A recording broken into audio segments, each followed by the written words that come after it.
The morning I found my driveway barricaded by 6 hulking shipping containers, I didn't know whether to laugh or scream. Turns out, the HOA had no idea they'd just picked a fight with the guy who owned their office. Before I continue the story, write a comment below. Where are you watching from? Like if you want to constantly win in any conflicts. I'd been sipping my coffee, still in my flannel pajama pants, when I glanced out my kitchen window in Maple Grove Estates, a quiet little subdivision just outside Raleigh, North Carolina.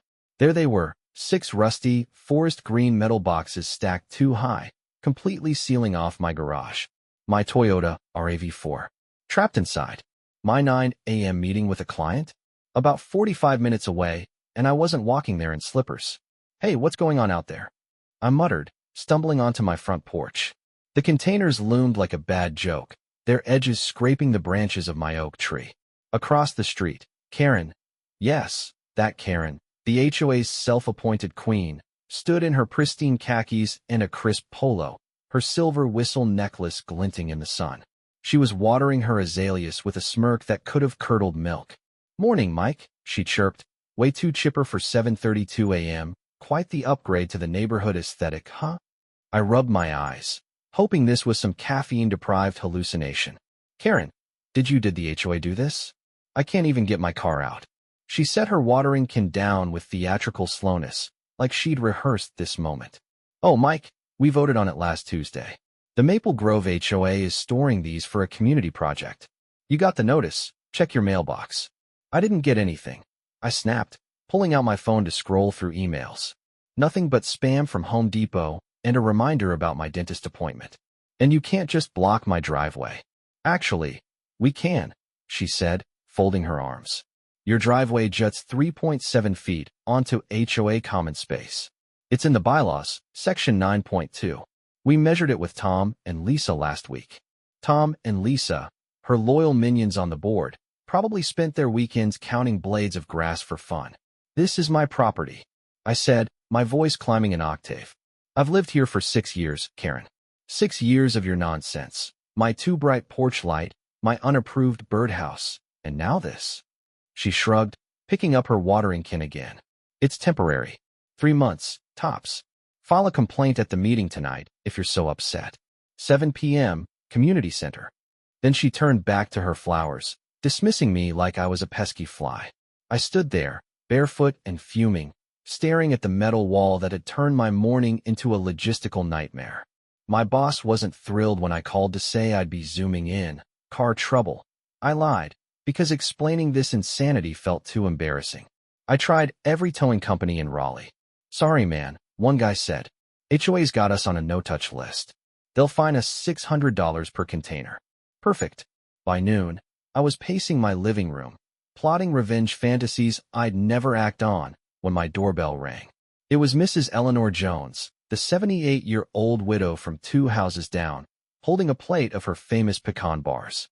"Mike, I saw what they did," she said, her voice soft but firm. "It's wrong. They've been pulling stunts like this forever." "Thanks, Eleanor," I said, taking the plate. "Karen's had it out for me since I painted my mailbox red 3 years ago. But this is war." She nodded, her gray curls bouncing. "Last year, they fined the Garcias $400 because their kid's tricycle was cluttering the sidewalk. People just put up with it, or move." "Not me," I said, biting into a pecan bar. "I've had enough." After she left, I dug through my desk for my property deed, determined to prove my driveway was mine. That's when my phone buzzed with an email from my property management company, routine stuff about my rental investments. I skimmed it absently, but one line stopped me cold. Monthly rent collected.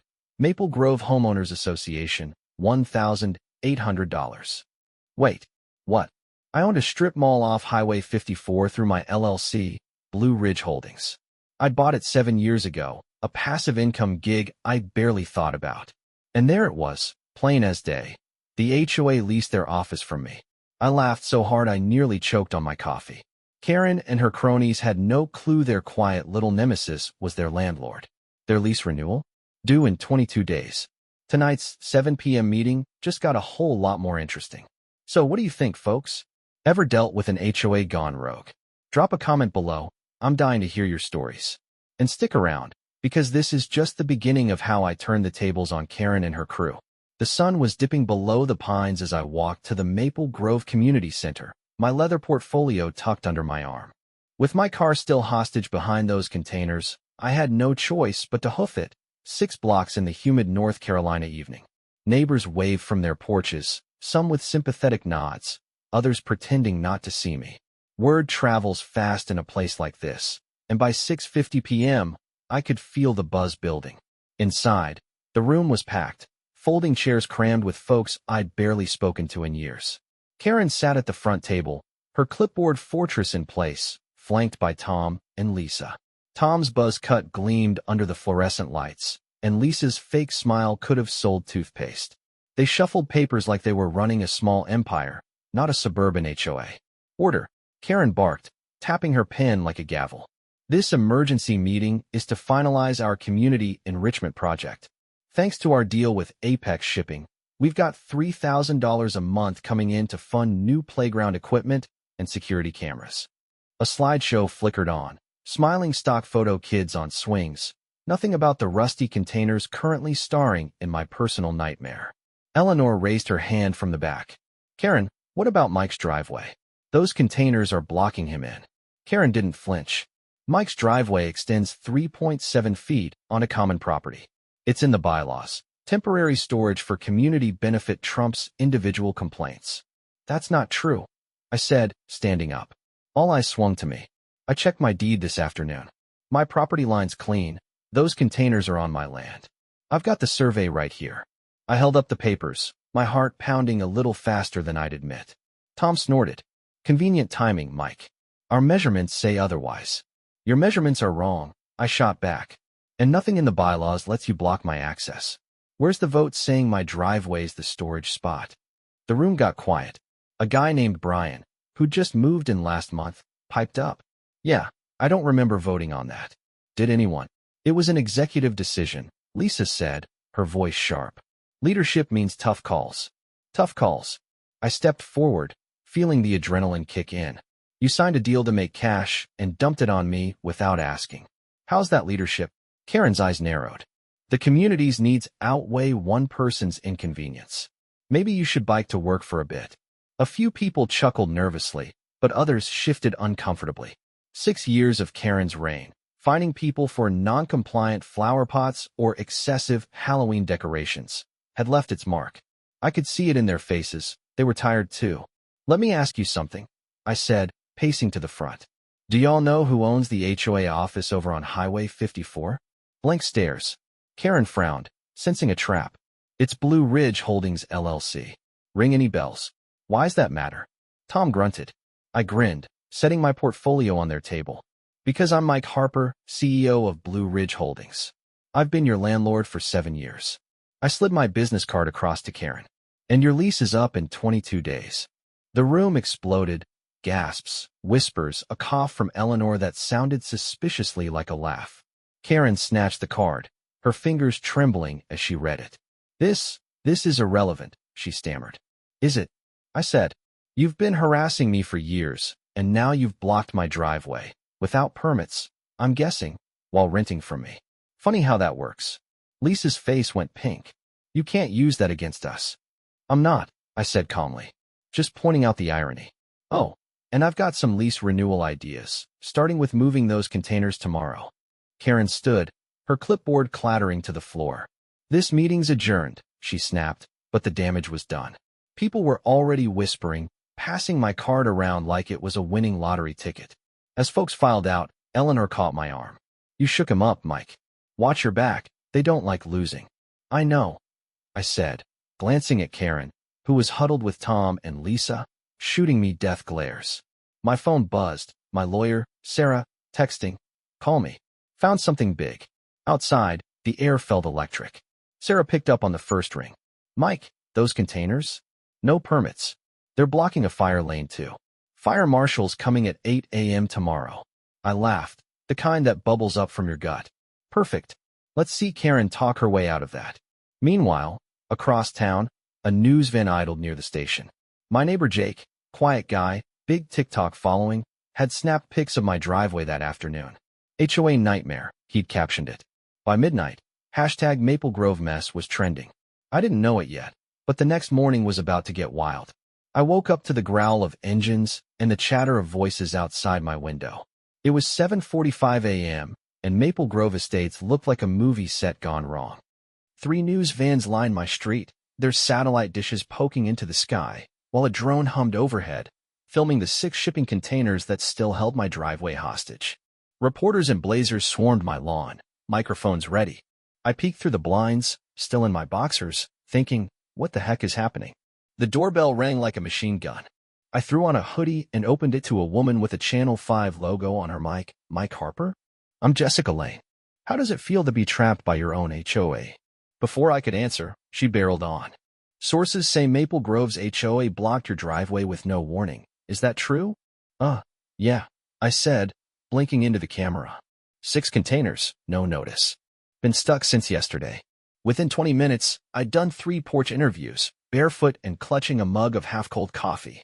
Social media was already on fire. Jake's TikTok post had hit 200,000 views overnight, and hashtag Maple Grove mess was trending on Twitter with pics of my container wall going viral. HOA Karen strikes again. One caption read, I didn't call the press, but someone from that meeting must have tipped them off. By 8 a.m., the fire marshal's white SUV rolled up. A stocky guy with a clipboard, Rodriguez, his badge said, stepped out, frowning at the scene. Karen materialized from her house across the street, speed walking over in her usual polo and khakis combo, her whistle bouncing. Officer, this is all approved, she said, breathless. Temporary storage for community benefit. Rodriguez raised an eyebrow. Permits. They're in process, she hedged. He circled the containers, jotting notes. Blocking a fire lane. No signage. That's 2 violations already. He pointed to faded markers I'd never noticed. Move him today, or I'm issuing fines, $500 each. Karen's face went from smug to sour. We'll handle it, she muttered, storming off as tow trucks rumbled in behind her. Meanwhile, my phone wouldn't shut up. Texts from neighbors, calls from more news outlets. Mike, you're on Good Morning Raleigh. Jake texted. Karen's losing it. I glanced out the window, across the street. Her front door slammed so hard the wreath fell off. A crash echoed, like maybe she'd chucked that fancy vase she bragged about at last year's potluck. At 10 a.m., my lawyer Sarah pulled up, weaving through the media circus in her sleek black sedan. Morning, celebrity, she said, stepping inside with a grin. You've stirred the hornet's nest. Wasn't my plan, I said, handing her a coffee. What's the something big you found? She pulled out a stack of papers. The HOA's lease with Blue Ridge Holdings? You've got leverage, but here's the kicker. Those containers violate city codes and your tenant agreement. They didn't disclose the Apex shipping deal. You could terminate their lease for breach, kick him out in 22 days. I don't want to evict them, I said, rubbing my neck. Just want my driveway back and some sanity around here. Then we renegotiate, Sarah said, typing on her laptop. New terms, containers gone, board elections, no more petty power trips. They'll hate it, but they've got no choice. As she worked, Eleanor slipped in through my back door, dodging reporters. Mike, it's a madhouse out there, she said, setting a fresh batch of pecan bars on the counter. Karen called an emergency HOA meeting for tonight, says you're ruining the neighborhood's reputation. Me. I laughed. She started this. She's rattled, Eleanor said, lowering her voice. Apex Shipping called her, threatening to pull out over the bad press. Oh, and my granddaughter might have tweeted about it. She's got 50,000 followers. I nearly spit out my coffee. Eleanor, you're a rebel. She winked. Someone had to light the fuse. By noon, the tow trucks were hauling the first container away, metal groaning as it lifted off my driveway. Neighbors clapped from their yards. Brian waved, shouting, finally. While Karen watched from her porch, arms crossed, her phone pressed to her ear. I caught snippets. Yes, Channel 5. No, we're resolving it. Her empire was cracking, and she knew it. Sarah finished the lease proposal as the second container rolled out. Option 1. They sign this, containers go, rules change. Option 2. They find a new office by month's end. Fair, not ruthless. Perfect, I said, feeling a flicker of relief. But then my phone buzzed, an email from an unknown sender. Check your security cam, 2 a.m. last night. I pulled up the footage. There, in grainy black and white, was Tom, sneaking around my backyard with a flashlight, snapping pics of my fence. What was he up to? Across town, Jake's TikTok hit 500,000 views, and a producer from a local podcast was DMing me about the HOA showdown. The containers were leaving, but something told me Karen wasn't done fighting.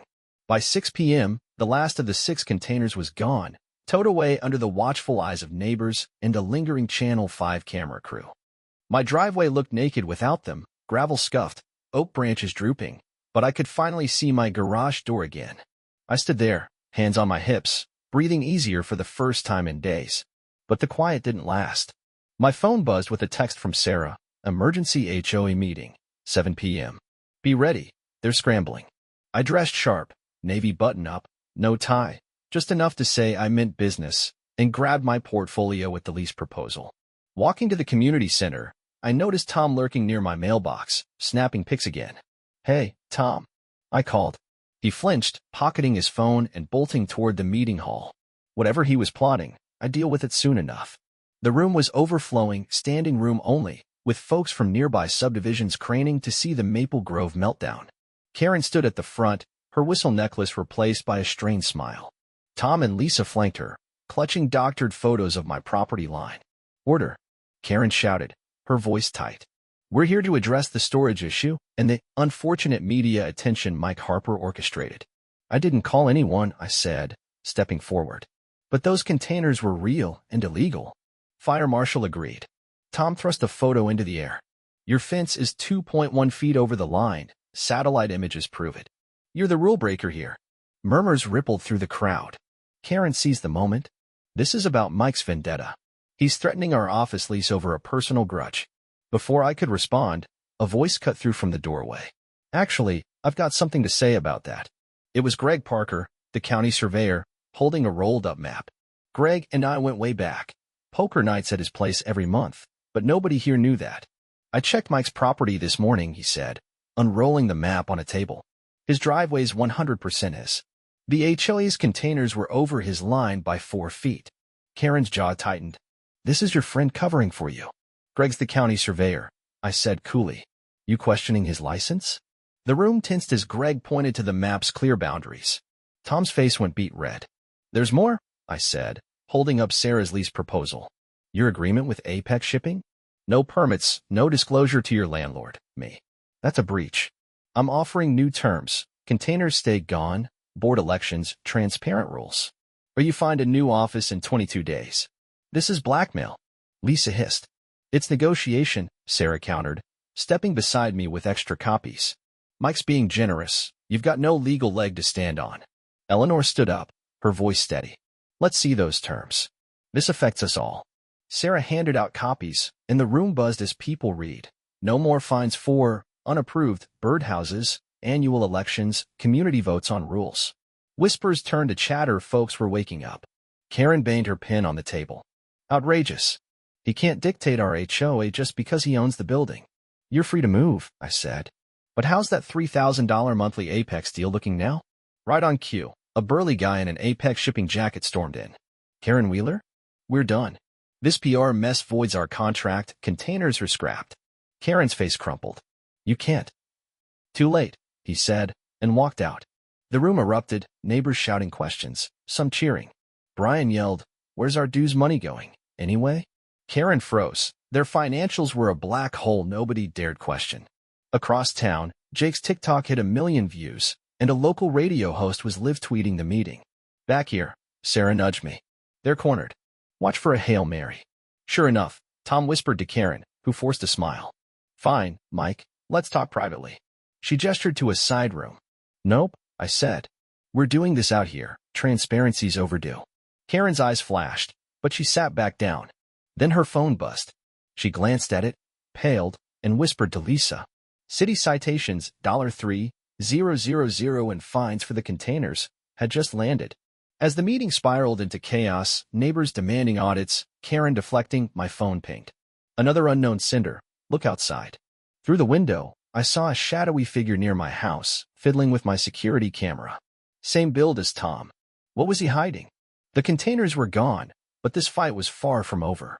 The emergency meeting dissolved into a shouting match, but I slipped out into the cool Raleigh night, my mind racing. Tom's shadowy figure tampering with my camera gnawed at me.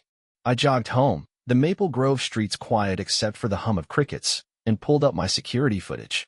There he was, 2:14 a.m., Tom creeping along my fence, planting a fake property line stake. Proof he'd faked those photos. I emailed it to Sarah with a single line: game over. By morning, my inbox was a war zone. Neighbors forwarding HOA horror stories, a podcast producer begging for an interview, and Sarah's reply: "This is gold. Meeting tonight, 7 p.m., we end this." I spent the day prepping, printing Greg's survey, the lease proposal, and Tom's footage stills. Revenge wasn't about gloating. It was about giving Maple Grove back to its people. At 6:30 p.m., I hosted an impromptu backyard gathering. No formal agenda, just neighbors with folding chairs and solo cups. Eleanor brought pecan bars, Brian grilled hot dogs, and Jake streamed it on TikTok, his million followers watching live. "We've all got stories," I said, standing on my patio. "Karen fined me $150 for a too-tall flagpole. What's yours?" Hands shot up. "They charged me $200 for a kiddie pool," said Maria from down the street. "My wind chimes were too loud, $1.75, added Greg. Years of petty tyranny spilled out, and by 6:55, we drafted a plan. New leadership, fair rules, no more Karens. The community center was a circus at 7 p.m., double the crowd from last night, buzzing with defiance. Karen, Tom, and Lisa sat grim-faced as I walked in, portfolio in hand. "Order," Karen snapped, but her voice cracked. "We're addressing the lease nonsense and Mike's smear campaign." "No smear," I said, projecting Tom's footage on the wall. "This is you planting fake stakes to frame me. Caught on camera." Gasps filled the room. Tom shrank in his seat, muttering, "It wasn't my idea." "Whose was it?" Eleanor called. Karen glared but said nothing. Sarah stepped up. "The HOA breached their lease with Blue Ridge Holdings, my client's company, by storing unpermitted containers. Mike's offering renewal terms, immediate board resignation, elections next week, rule rewrites by vote. Or you're out in 21 days. This is absurd." Lisa cried. "We've raised property values 35% by bullying us." Maria shouted. "My pool's not hurting anyone." Cheers erupted. Neighbors I'd barely known were suddenly a chorus. Karen's composure shattered. "Fine," she yelled, tossing her clipboard. "We resign, effective now." She thrust a resignation letter at me, hands shaking. "But you'll regret this, Mike." "Doubt it," I said, taking the folder. "What's next is up to all of us." The room roared. Relief, anger, hope mixing into something electric. Across town, Jake's stream hit 1.5 million views, hashtag Maple Grove Rebellion, trending nationwide. Back here, Brian grabbed the mic. "Elections next Tuesday. Who's running?" Hands flew up. Eleanor, Maria, even quiet Jake. Karen stormed out, Tom and Lisa trailing, their dynasty dust.